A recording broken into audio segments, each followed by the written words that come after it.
G'day legends, it's Jai that Aussie metal guy here. Before we get stuck into another great interview brought to you by Crannk.com and that metalstation.com, don't forget to hit the like and subscribe, and that way you can keep up to date with all the best music and interviews from all over the world.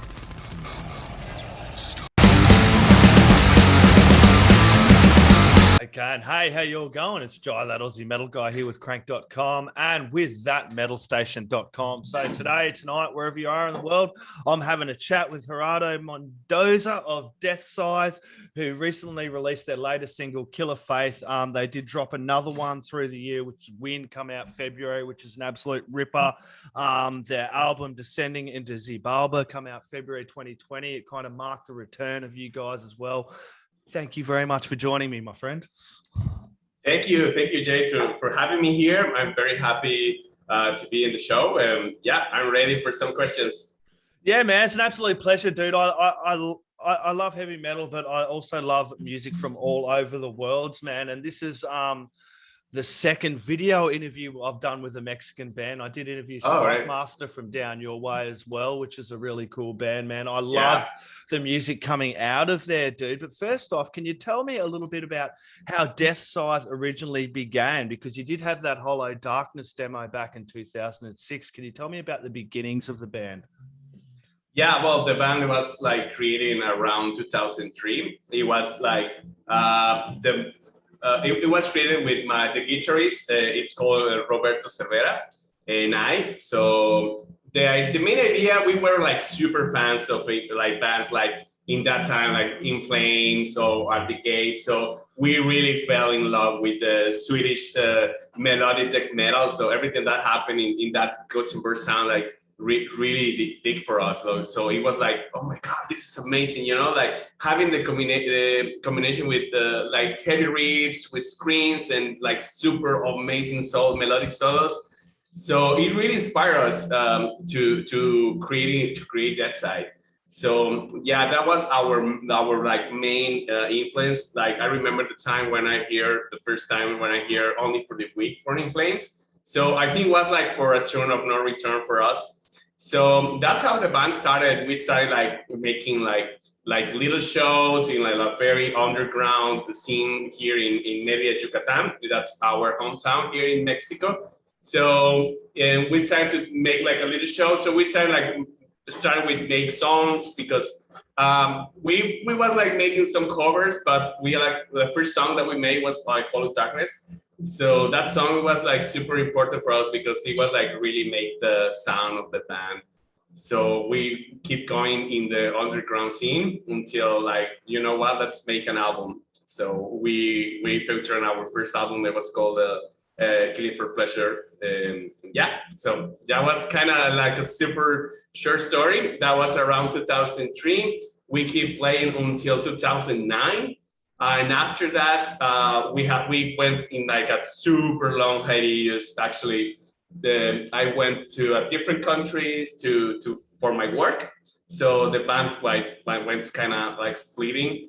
But around 2018, you know, we like, you know, like having probably a little bit of nostalgia for what it was that side. So yeah, I called my friend, the guitarist Roberto Cervera, and he said, you know what, let's keep back, you know, I think we can do it, you know, and I think we can do it better, right?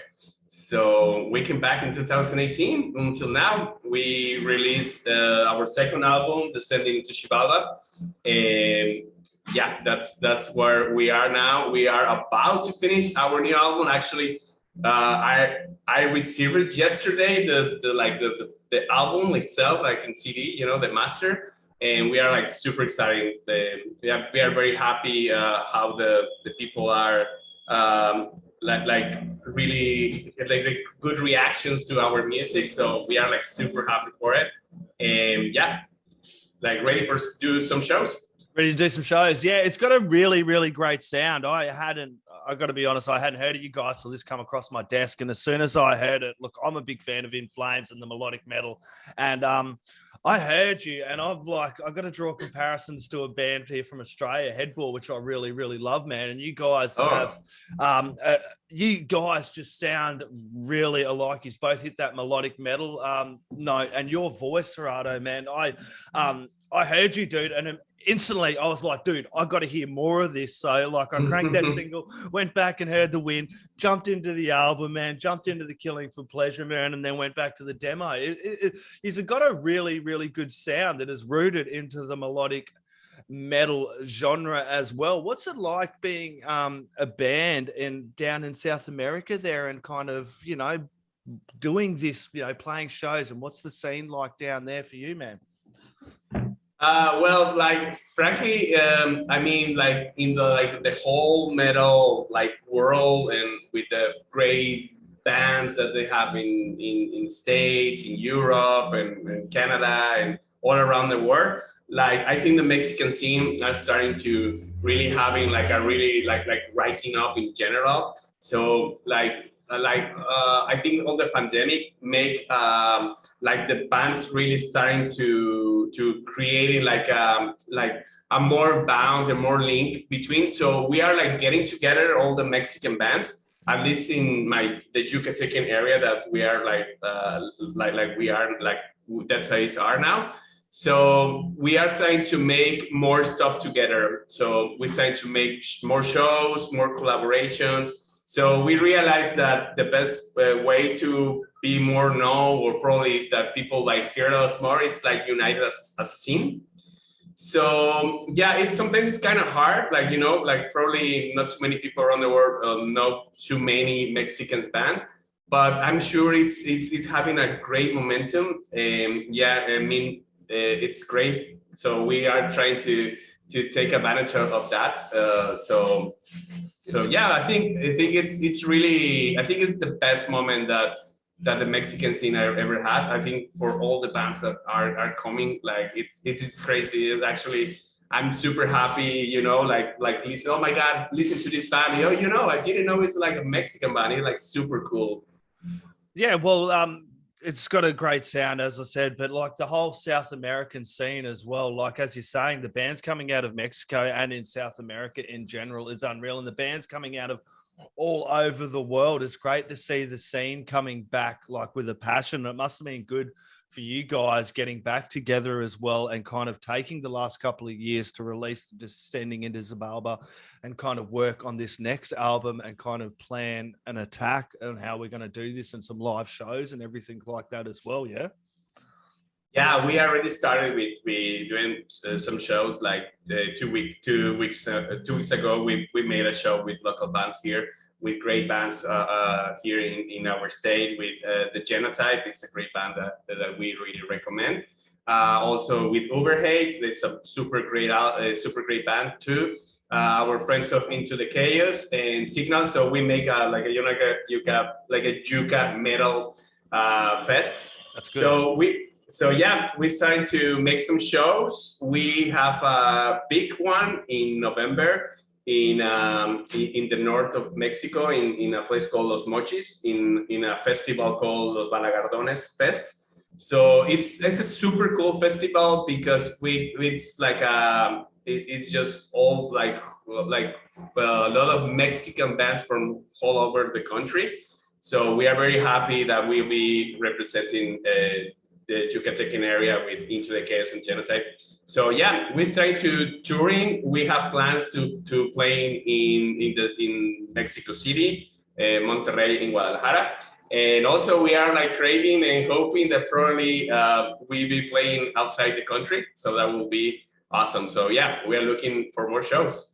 Yeah, maybe sneak up into the US. And if anyone wants to pay for some plane tickets, get you over to Australia, play some bloody shows as well.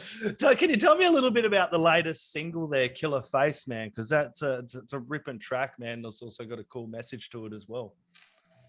Yeah, Killer Face, it's a song that came from from a long time that we already have. So now I thought it was the perfect time to release it. It's a very personal song in a way. Like in the made I made the lyrics. So I think it really reflects like what was like I was like passing in that time. And in the music, I think it's Tito make a great work. He's like our main composer in music. So yeah, I think Killer Fate really represent our probably the heavier side of that side, and probably the single that we had before that it was Wind. So probably represent our more melodic way. So I think that's like Killer Fate. I think was a single that we were like thinking like let's release the Hebrew song of probably of the album. So yeah, we are happy with the result. Like we are very happy with also the video. It was like super fun to do it. It was in a super hot day, but yeah, I mean no one dies of isolation. But yeah, actually you can see in the video like everyone like sweating like crazy. But yeah, we are living in a very hot place. So, but yeah, it's totally worth it. And yeah, we are super proud of the reaction of the people. And yeah, we're very happy. So this is like the latest single. And we're gonna be releasing one more single with the album together. So yeah, that will be after summer. So yeah, we actually like very craving to release it to everyone. Very excited. Nice. Have you what details can you say of the album? I'm not sure what details, but when can we be roughly looking for the name of the album as well? For And the release. The release, yeah. Yeah, the release will be like I said before, like after summer. It will come in with a new single. We will gonna be doing with our like probably a more signature song with a different view with Call of Darkness. We're gonna make a video with it, and we're gonna make the single and also release the album everything the same day. So we are planning like something big for it. So yeah, so it's gonna be like super cool. But after that, we are already plans for the next album. Actually, like we are already working, we are already recording, we are ready to record one song. So we're gonna have like Death Scythe for if you like Death Scythe, you're gonna have a lot of Death Scythe coming up. That's good because it's exciting for me being on this side of it all also, but also being a fan of heavy metal and a huge supporter of the scene in general. It's great chatting to these bands and people like yourself that have gone, look, man, we've had this downtime with Corona, and yourself in general. You've had that hiatus, but you've come back strong. You've come back probably strong, and you've probably looked at some of the things you were doing before previous to the hiatus, and then coming out this time and going, look, man, when we do this, we're going to do it right. We're going to get the whole PR. We're going to try and push our music across the world, and we're just going to do work. Is that how you were when you got back together? And is that what you were thinking when you reformed Death Scythe or come out of hiatus, pardon me? Yeah, I think you're touching a great point because that's exactly what I'm feeling now, in a way that like after coming from probably a moment that like like there's no more Death Scythe. Actually, we starting to have some conversations via phone with the guitarist in that time when the band was like in hiatus. So I remember I was actually working in Canada, and Roberto was working in Mexico, and I mean, like, you know what, he told me that, Death Scythe is dead. I mean, I don't think it's cool coming back, but we push hard of it. So we're really happy that we make the comeback somehow. And I also like we always like thought that probably everything that we done, it was like for nothing at that time. We was like thinking that. But when we made our comeback concert in 2018, it was like super special. That was the moment when we stopped, like after the show, like people come with us, and like there was a group of people that come, and they told me, you know what, we are like fans since 2003, and he actually gave me our demo that we have, like that we made. Like even I don't have one of those, so he actually, can you sign it? And I was like thinking, you know what, like the people liked it, like the people remember, we should keep going. So I think that was the turning point for us. So I probably an advice that I can tell junior bands, like never give up. You know, it's like it's always trying to push hard, and yeah, like we're like super happy now because I think that's it's sounding better than ever. Yeah, and it's about those connections as well. At the end of the day, kind of that's what it comes down to when you're making music and you're able to impact someone and they've taken those moments and it's really hit them. The songs hit the point and they come up to you, like you're saying, with the demo, or they see you live when you've got back and they come up and they go, man, that song really got me through that moment, or that time of my day where I needed to release and I put that song on and I let it go. Because at the end of the day, that's worth more than any money can ever pay. You know, those moments and those connections with the fans that actually get your music and come along to your shows and support the band Death Scythe. Yeah, definitely. I think that's the power of music, you know, like the power to inspire like people, and actually, you know, like inspiring to do like or like have like, you know, for example, for me at the Gates, it's a band that really take me out from a very dark times that I was like going through, and metal in general for me it was like a real escape and really like really give me a break for everything that I was getting through. And yeah, especially like bands like at the Gates or even Arch Enemy in that time, I think that's the power of music, you know, like you know how you can impact in probably in people's life, you know, like in a positive way.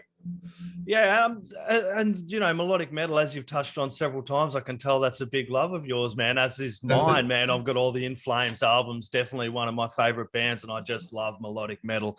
It must be great for you to have this kind of vehicle to kind of go into as well. And you know, what's it like recording? What was it like recording this latest album for you guys? You know, you come back, you've done the Descending into Xibalba, which was like kind of your first album back, and now you're kind of in rhythm. You're all in sync, you're all working well together. What was it like making this album? Well, we worked again with Rafael Espinosa, and also his nickname is Scratch. So he was the producer of Descending to Xibalba, so it was like a no-brainer to work with him. And he's like a great guy. He's also a friend of us, like since like back in the days when Death Scythe like started in like a few thousands around ish. So yeah, he really knows exactly, you know, I think he have the mind exactly that actually we have in mind. So it's actually it's great to work with him. I think he also have a great ideas, and I think he really have a like in personal way like push me to sound like better than ever, especially you know, like trying like different kind of screens, you know, that like, you know, like more like combining like fry with like false chords, and also, you know, like trying a little bit like fire. I'm a big fan of Johan Livia, like the first vocalist of Arch Enemy, and yeah, we try to combine everything that I was inspired. So yeah, I think if you listen to the album, you will find all my different things that inspire me to do it. So yeah, we are really happy with the sound. And in terms of guitars, I think that they are like actually on point. Like I think have the right amount of heaviness and also like melodic. So yeah, if you are like fan of like the Coach per sound, like yeah, I think you will love the next album. I hope. Yeah, oh, mate, you love heavy metal. Go check out Death Scythe. I'm looking forward to this album and kind of when it comes out as well. But I want to know, dude, where's the best place for the people watching this? Where's the best place for people to get along and support you guys? Like, i.e., I know you're up on Spotify, but where can, like, if someone wants to go buy merch or buy the albums or anything like that, is there a place that we can go to, or? Well, the main place that we have like the latest news of the band, like we probably doing it more in Facebook, in our Facebook page. So, but we also, as you said, in Spotify. We also in Bandcamp if you want like buy like directly like our. It's I think it's a great place to I love support the Bandcamp. bands. Yeah, I think it's they need super to cool. hire me because I love Bandcamp. Like I talk about this in all the interviews. Like, look, it's just me in general. Like, if I have to go over to spend money on Apple or fucking Google or one of those big multinational corporations, look, and I say it every time. Look, I listen to Spotify. Don't shoot me, people. But if I love something, I like it, I will go buy the album. That's just the way I do it. Sometimes I cannot find something, so I'll go stream it. But like, if I buy it, I spend so much money on music. I would rather go buy the album than put a single dollar to Spotify or Apple because they don't support the artists. But Bandcamp, when I can go over and at least buy the album on Bandcamp, out of all of them, I think that's probably the better platform when they do those Bandcamp Fridays or whatever. I think it's a great way to support the scene. And people, like, you can stream the album a couple of times before that you buy it. They let you stream it and then they go, hey, you've heard it a couple of times. Why not support your band? You know what I mean? And that's where it's at. Because to keep the scene going strong, and I'm going on my rant now, people. Yes, Jai's on his Spotify rant. But to keep the scene going strong, we need the people to support the bands, you know, and not just stream it on Spotify. Go buy an album, go buy a shirt, you know, go to concerts. No, thank you. I think that the same. I mean, like once you buy like an album like via Bandcamp, it go almost like directly to the band. Even like for some in the pandemic, they're trying to give them all like 100% to the band. So yeah, it's like a super great feeling, you know, like someone buy your album. Yeah. So and also sounds better. Actually, we upload the WAV the files, even the FLAC files. Yeah, and it's also it sounds better if you like more. But yeah, because Spotify and other platforms like it really compress a lot, so we are not like really listen to the actually real mixing that what album was made. But yeah, we also and Spotify we have our YouTube channel, we have Instagram, we even have our Twitter. We don't use it too much, but yeah, we're in Twitter. So yeah, you can find us as a Death Scythe. It's the Death space like Scythe, like SCYTHE. So yeah, like we are like all there, and yeah, we're gonna having like more specific dates soon for the album. So. And also the new video and single. So yeah, keep tuned. Awesome. Keep tuned. Keep your eyes and your ears peeled on Death Scythe. The latest single is Killer Faith. Go check out Win. Go grab Descending into Xibalba. Killing for Pleasure. Even go check out their demo. Look, Gerardo, this has been an absolute pleasure, my friend. Do you have any last words, shout outs or thank yous you'd like to add in there before we sign out?